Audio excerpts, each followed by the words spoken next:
What's up, guys? How's it going? Jose Colorado here. So this week I'm going to change it up a little bit. Usually I do my own content, I do my own videos for you guys, but recently I was on a podcast with Kevin Tarca. Now, if you don't know who Kevin is, he's a FIBA certified agent. He has many years in the game. We talked about all types of things like how you get started in overseas basketball wages, what may be holding some players back. So I wanted to put all of that on my channel and give it to you. I've tried to trim it down as much as I can so that you guys just get the good and vital information. Give Kevin a follow if you can. Otherwise, enjoy the podcast. Until next time, take care. God bless. Okay.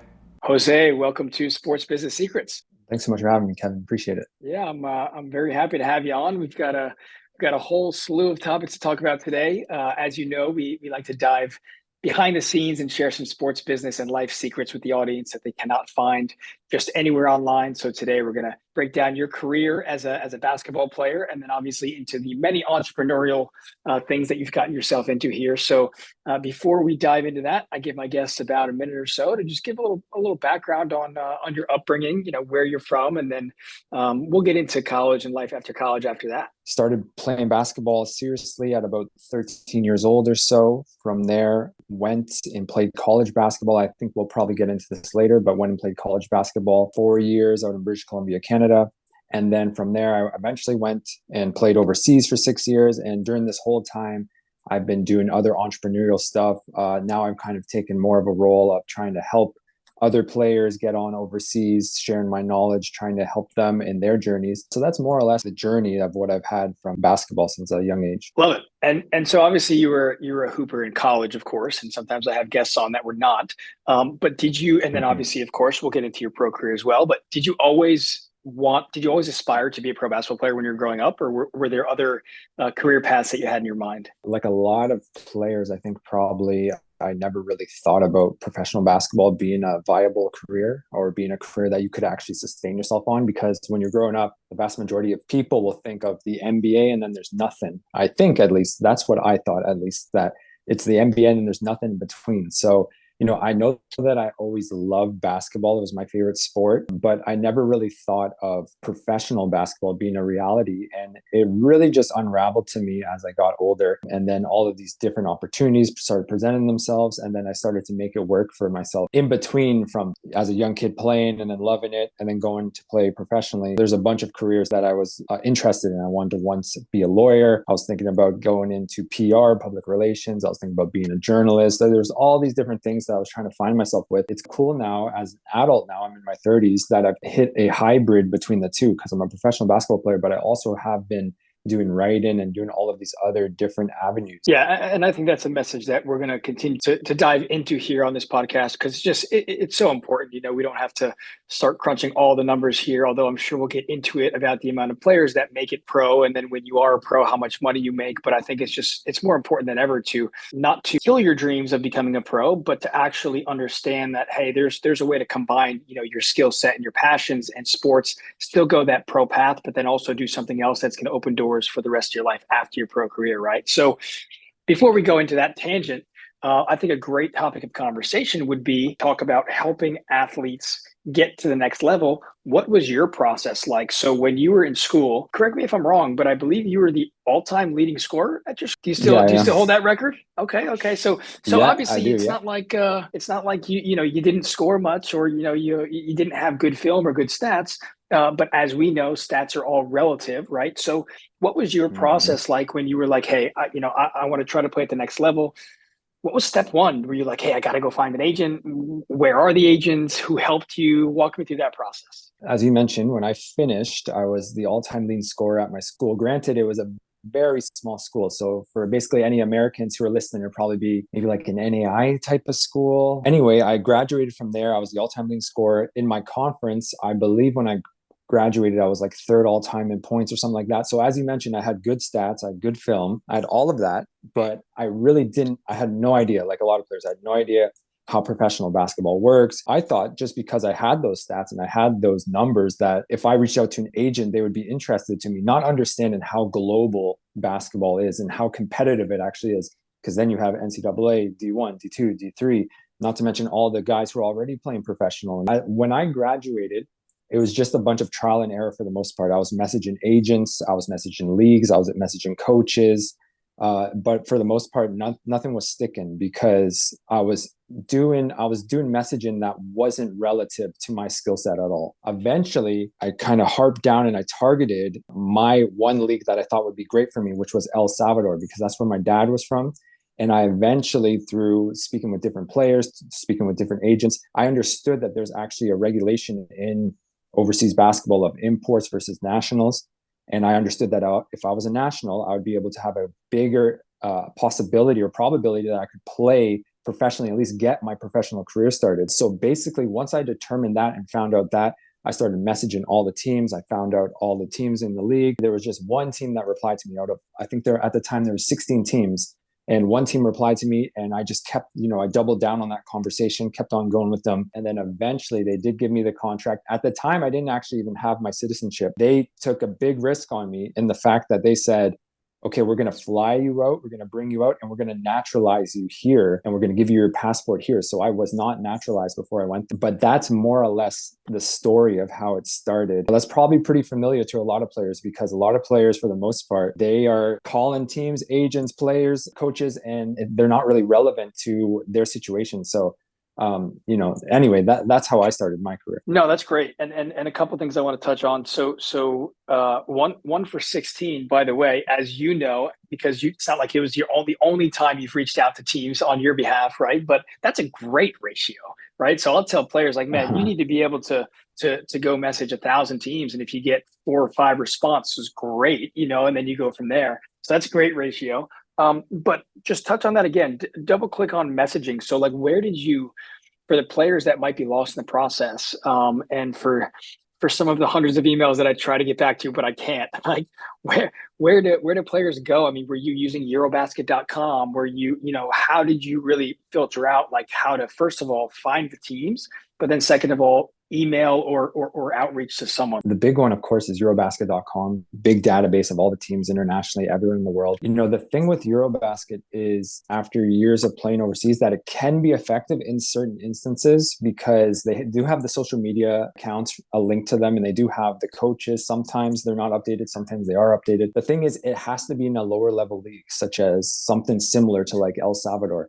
If you're using Eurobasket and you're using it for a higher level league, then no one's going to reply to you, because obviously, as you get to the higher levels, then they have the PR team, they have more people in between from the actual social media account and actually contacting someone. But for these lower level leagues, a lot of times it's actually a manager or a coach who is using the social media account. That's how I started off. And the other thing was, I actually had a teammate, or not a teammate, but a peer who I used to play with in my conference, and he played for the El Salvador national team. So there was a really fortunate break, and I was able to network with him, speak with him, and say, hey, can you put me in contact with the national team coach? And once I got in contact with the national team coach, then the national team coach put me in contact with these other teams within the league. So that was basically how it worked for me, was this network of people. It was basically like telephone, pretty much. Went from one person to the next, to the next, to the next. And then eventually one of the teams reached back out to me and said, hey, we'd be interested. Well, what you said needs to be done. And I feel like it's easy, but it's more obvious, but tedious, right? Like, you're not going to go on Eurobasket.com, find the first email, message someone, and then go get a contract, right? So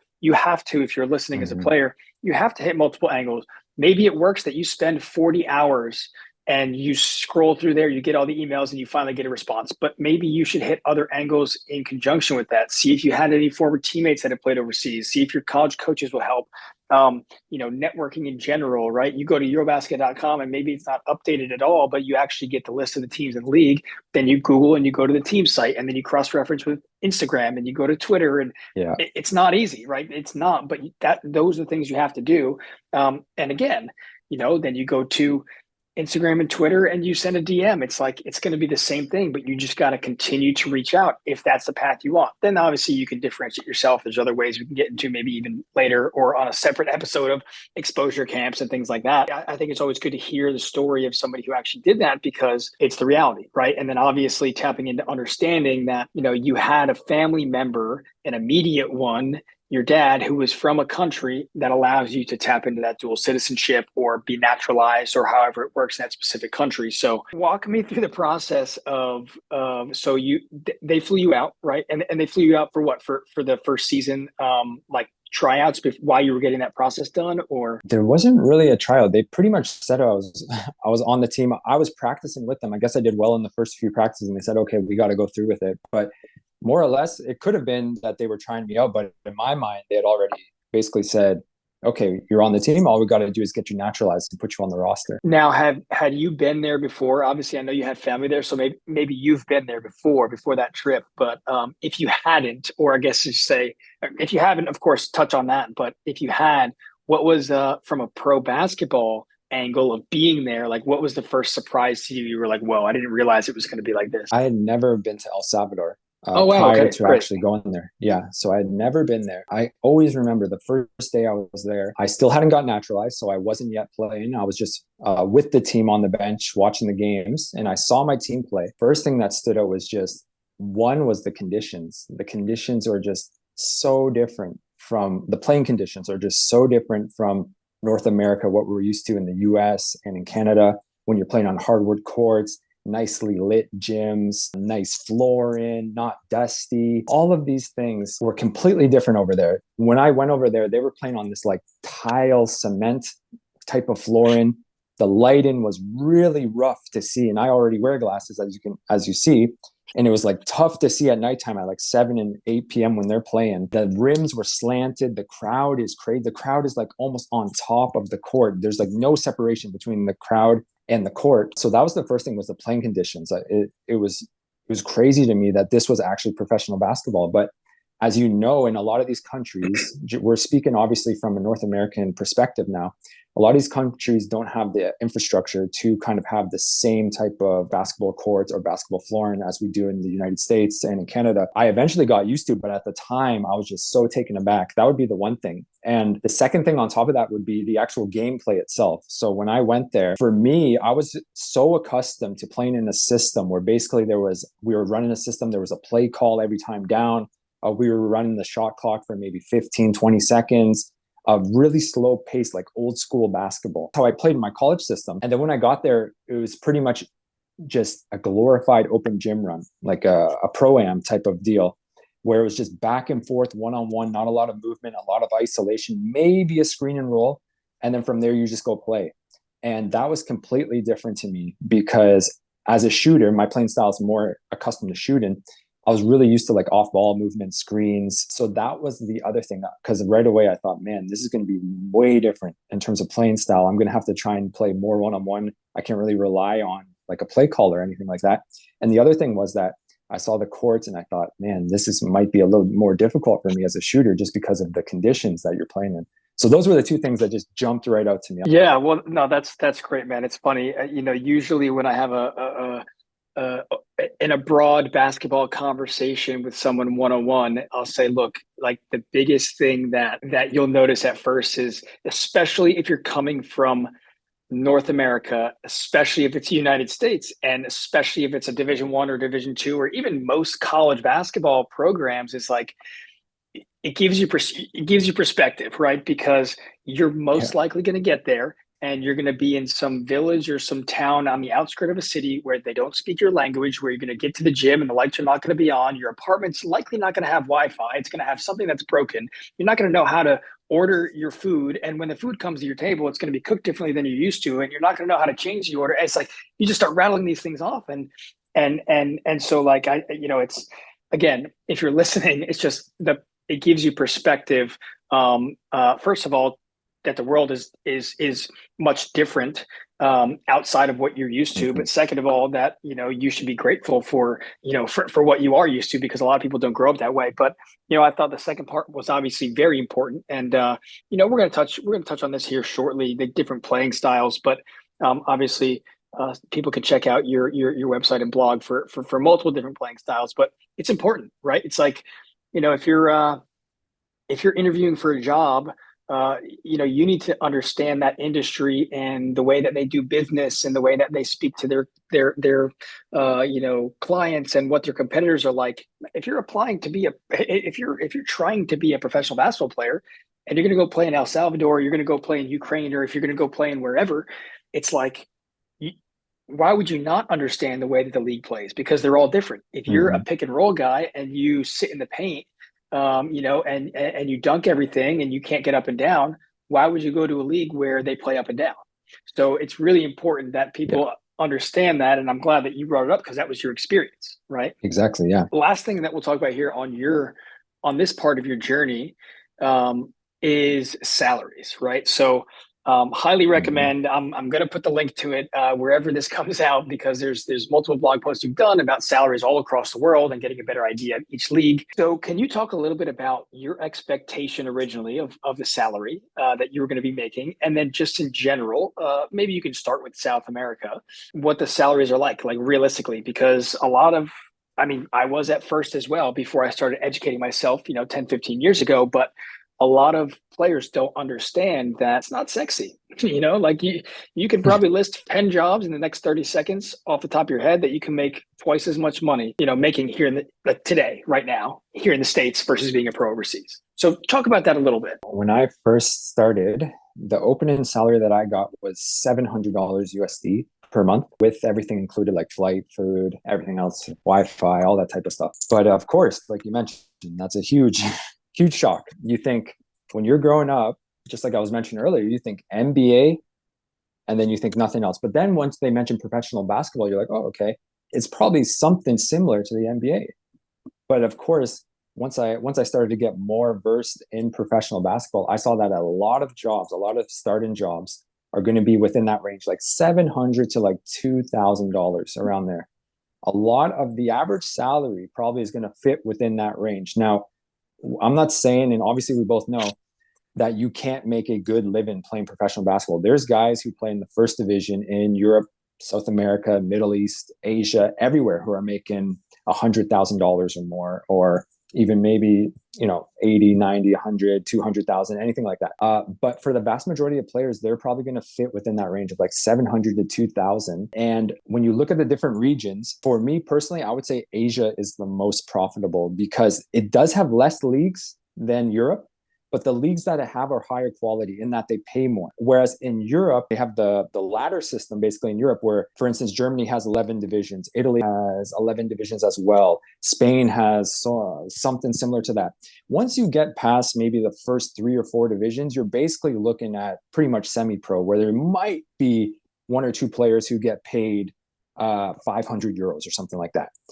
But beyond that, there's not going to be many players who are getting paid. So if you're looking at the different regions in the world, I would say Asia would be a money region. Middle East, for the most part, is pretty high paying. And then obviously, once you get to Europe in the first and second divisions of most of the big countries, it's going to be big paying. South America can pay well. It will really depend on where you are, though. But for the most part, they're probably going to fit within that like 700 to like 2,000 range, outside of maybe Brazil and Argentina, which are the big two. Maybe Uruguay you could throw in there as well, Venezuela, but Venezuela is just a short season over there. But that's for the most part. If you're looking at salaries globally, that's what it would be. And that's why I think we'll probably touch on this later, but that's why when you're playing, you have to have some sort of other income coming in to offset it. Even me, I guess in my heyday, my peak, I was making about roughly 4,000 to 5,000 around there Canadian. So that would be about 4,000 USD or something like that. But that was me being a national in El Salvador and me working up for years and years and years and years and being one of the top nationals in El Salvador. So all the years preceding that, I obviously had to have something to offset it. I had to have something to supplement it and help me along the way. But that's another thing. I mentioned the 2 biggest surprises that I had. First one would probably be the playing experience and the playing conditions. And then immediately the other one's going to be the salaries, because no one expects the salaries to be what they are. But it's just the reality of how it is. That is a perfect transition, because I was going to go to that next. Because first of all, just to real quick on the salaries, I mean, it's important. I mean, again, it goes back to the conversation that I have about not trying to deter you from making it to the top. Because if you're aspiring to be a professional basketball player and you say, oh, I'll just start low and then work up. No, I want you to think, hey, I want to go get $1 million contract.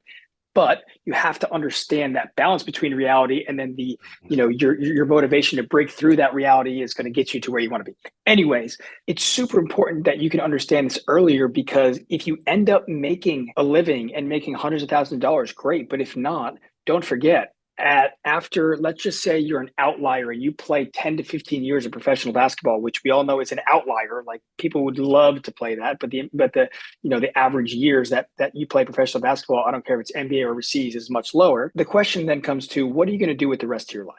Right. And that opens a whole Pandora's box of questions that you should be asking yourself every day. But you have to understand that you can use your skill set and your characteristics as an athlete to open up doors for other careers, whether it's related to sports or not. And so a topic that I always love to touch on here is how could athletes stay involved with their sport if they want to, get paid for it, and it doesn't have to be getting paid to put the ball in the basket. So you obviously touched on it, right?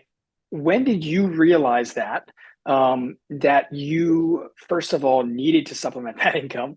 Maybe it was real quick. I think a lot of guys understand real quick. But then, how did you tap into some of your other skill sets to figure out what you wanted to do with that and how you could do them simultaneously? Luckily for me, I mentioned this earlier, but luckily for me, I've always loved writing as well. So previous to playing overseas basketball and playing professionally, I was actually a writer at multiple newspaper publications. So that was something that always happened with me. I found it early and I knew that I liked doing it as well. Now, obviously I love basketball more than writing, but it was something to help me along the way and supplement it. So it wasn't like too hard of a decision or choice for me, in that I knew that, hey, I'm good at writing, so and I can do it online now. We're in the digital age where you can go online more than ever. So I knew that I could do it. When I knew that I needed to supplement it was immediately, just like you said.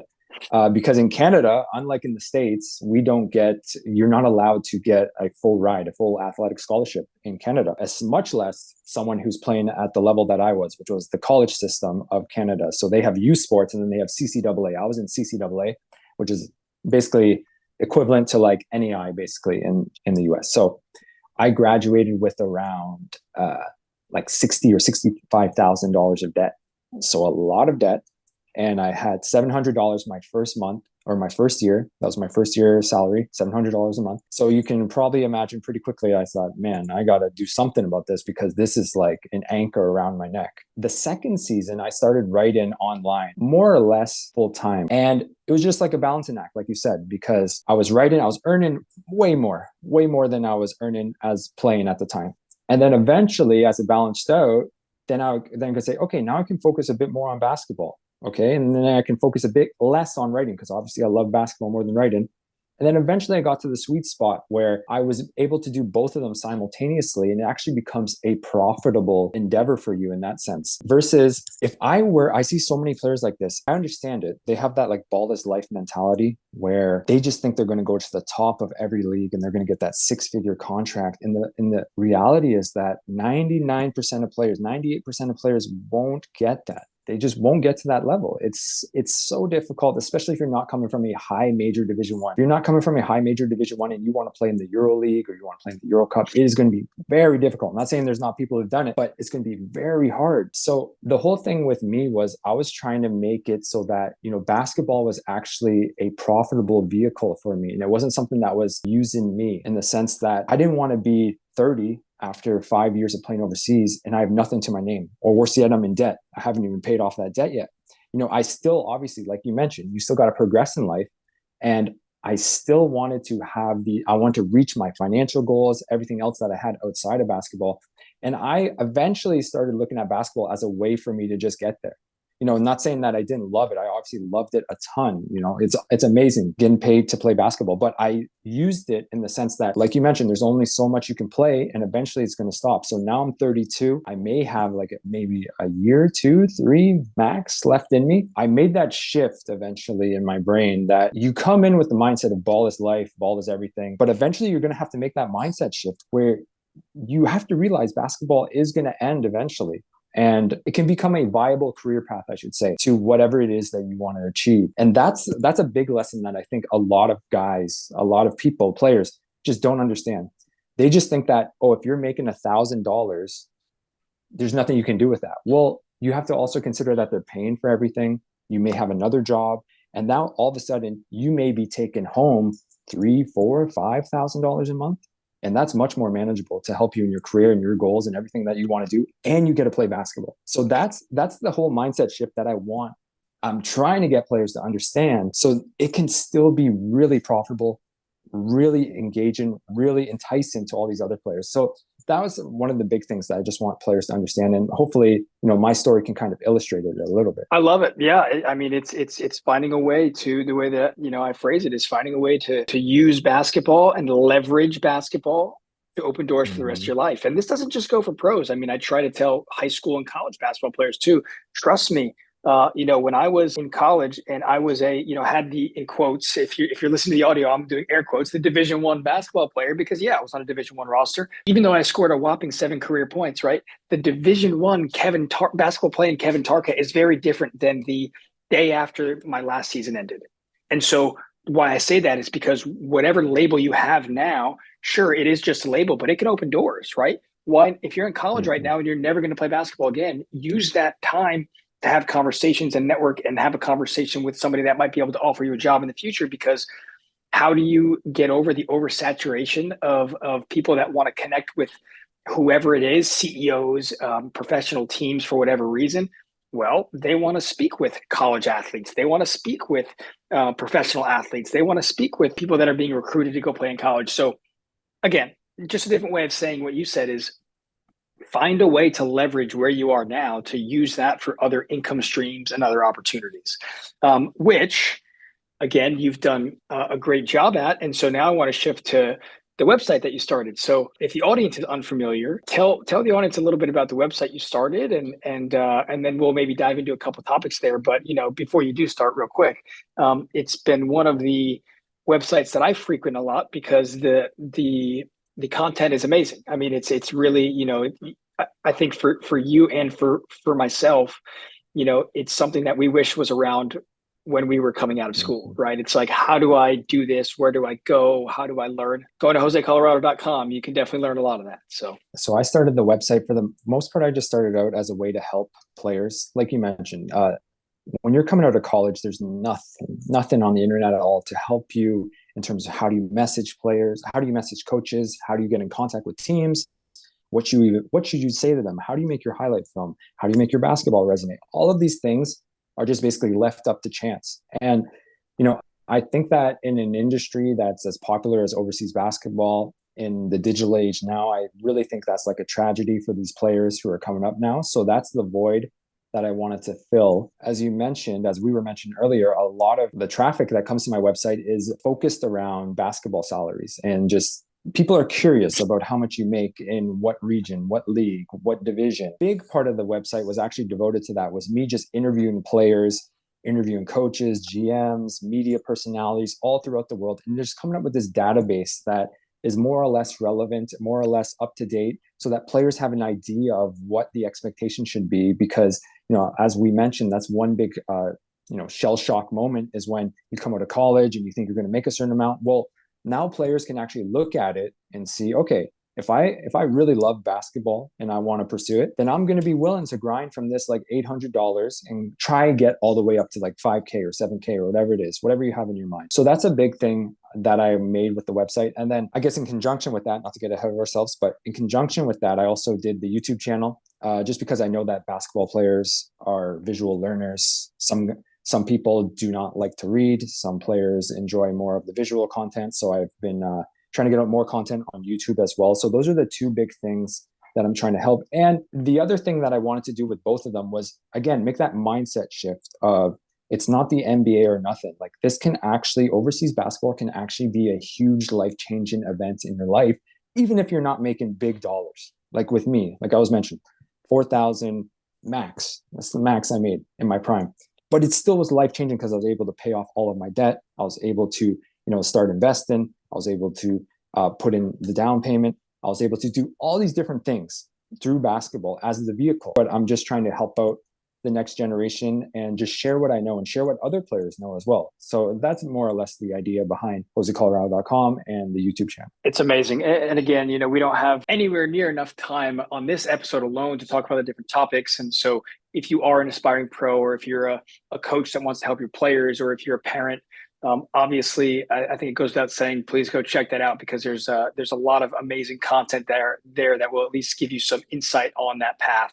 But just for maybe a little preview here, we I think we touched on salaries a good amount. I know we talked about, the average being between 700 and 2,000. Maybe is there another market or another league that, you can, I don't know, talk about or give a couple other examples of, hey, maybe in Italy or maybe in Asia or some country that would be an average salary, just to kind of give someone a little preview? One big thing I would say is the Basketball African League. Now that's popping up. It's one of like the most exciting leagues that I'm seeing right now in the world, in that the NBA is backing it. It's the only league that's in conjunction with FIBA, and these salaries can reach pretty high. And the great thing is that each team, like we were mentioning earlier with the passports, they're allowed 2 African imports. They're allowed 2 pure imports wherever. They don't have to be from African descent. And then they're allowed their national players as well. So that means there's a lot of opportunities for players who maybe have African ancestry, who maybe have Caribbean ancestry, anything like that. And salaries in this league can reach up to maybe 15,000, 20,000 around there, but they can make a pretty decent amount from 3, 4, 5,000 players in this league. So that would be one league that I would really be, I guess, recommending to players if they have that type of ancestry in their bloodline. Well, one area that I'm very interested in right now is Asia, just because they have so many interleague connections now. Now they're doing this thing called the Asian import, where you can get a player who's from Asia and they can count not as an import and not as a national, but something in between, like an Asian import. And they're doing this crossover with these different leagues, like in South Korea, Japan, the Philippines. These leagues can pay a lot of money. Like I'm talking about national players in Japan in first division making $1 million or more. National players in the second division making 70, 80, 90,000. Amazing salaries in Japan, amazing salaries in Asia. So if anyone is listening who has ancestry to that region as well in Asia, I would really recommend. I think Asia, honestly, is the new spot to be. I think before it used to be Europe, but I think now it's shifting and it is Asia. I don't know what you think. That's what my opinion is, what I've been seeing. That's great. No, I love the BAL. I would agree. I think, that's a league that's very exciting for the next several years. That's going to continue to grow, especially with the backing that they have. And then I'll just double down on the Asian thing too. And so obviously there are the domestic leagues. So you have the Korean KBL, and then you have the there's actually a couple of different leagues in Taiwan. You have the T1 league, and then you have the Plus league, and then you have Japan first, second, and third. You have the B league at the top, and then again.